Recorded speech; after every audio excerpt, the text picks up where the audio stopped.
আমার বাবা আমাকে ছোটোবেলায় ফেলে দিয়ে চলে গিয়েছে। আমার মা আমাকে খুব কষ্ট করে মানুষ করেছে। মা বাবা যার বেঁচে আছে, মা একটা অমূল্য সম্পদ।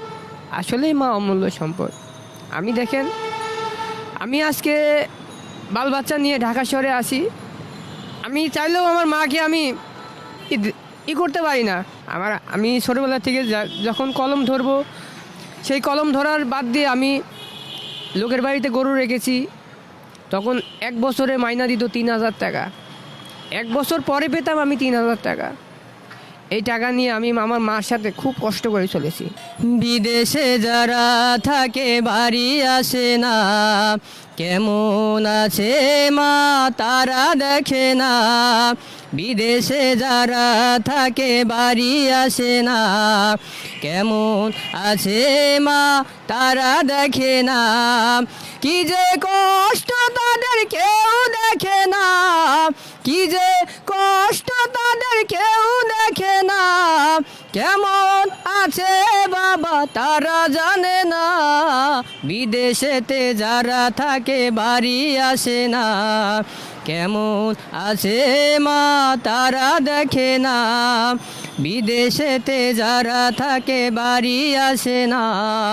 কেমন আছে মা তারা দেখে না।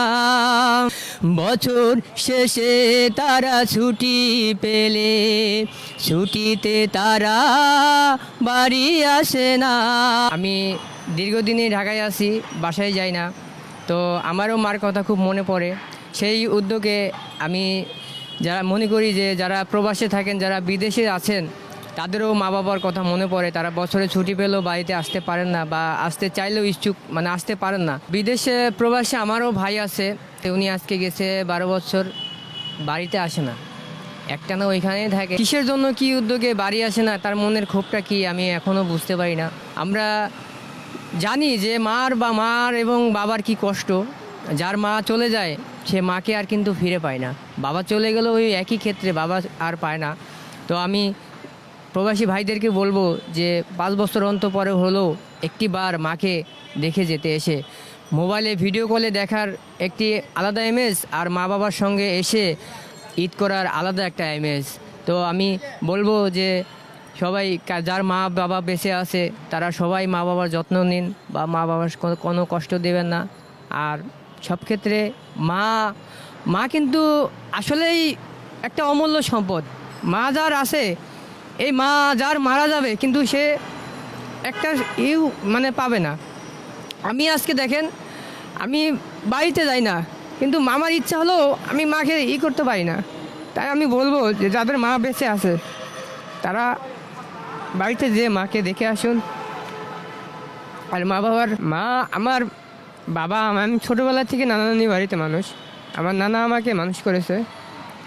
আমি ছোটোবেলায় নানা নানি বাড়িতে মানুষ হয়েছি। আমার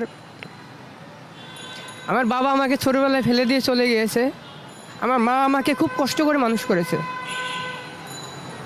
চাই আমি বলবো যে যারা প্রবাসে আছেন, যার মা বেঁচে আছে, মা বাবাকে যারা বেঁচে আছে, আপনারা সবাই মার করুন, মা বাবার ভক্তি করুন। মা বাবা যার বেঁচে আছে, মা একটা অমূল্য সম্পদ। আসলেই মা অমূল্য সম্পদ। আমি দেখেন, আমি আজকে বাল বাচ্চা নিয়ে ঢাকা শহরে আসি। আমি চাইলেও আমার মাকে আমি করতে পারি না। আর আমার বাবা আমাকে আমার ছোটোবেলায় চলে গিয়েছে। আমি ছোটোবেলায় নানা নানি বাড়িতে মানুষ। আমি একজন প্রকৃত ভূমিহীন থাকতে হলে আমি আছি। আমি হচ্ছে প্রকৃত ভূমিহীন। আমি ছোটোবেলা থেকে যখন কলম ধরবো, সেই কলম ধরার বাদ দিয়ে আমি লোকের বাড়িতে গরু রেখেছি। তখন 1 বছরে মাইনা দিত 3,000 টাকা।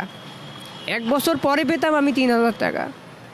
এই টাকা নিয়ে আমি আমার মার সাথে খুব কষ্ট করে চলেছি। তাই আমি বলবো ভাই, যে মা বাবা যার বেঁচে আছে, মা বাবার ভক্তি করো, মা বাবার সেবা করো। আমার বড় মেয়ে ক্লাস 8-এ পড়ে। আমার মেয়ের পিছনে প্রতি মাসে আমার 6,000 টাকা খরচ। 6,000 টাকা লাগে না, 5,000 টাকা হয়।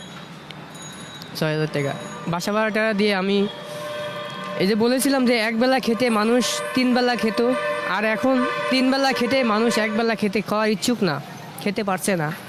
এই জন্য মানে যে কষ্ট বেদনা, এই কথাগুলো আমার এমনিতে আবেগে মাকে দেখতে পারি না, এই কারণে আমি মার খেয়াল রাখতে পারি না।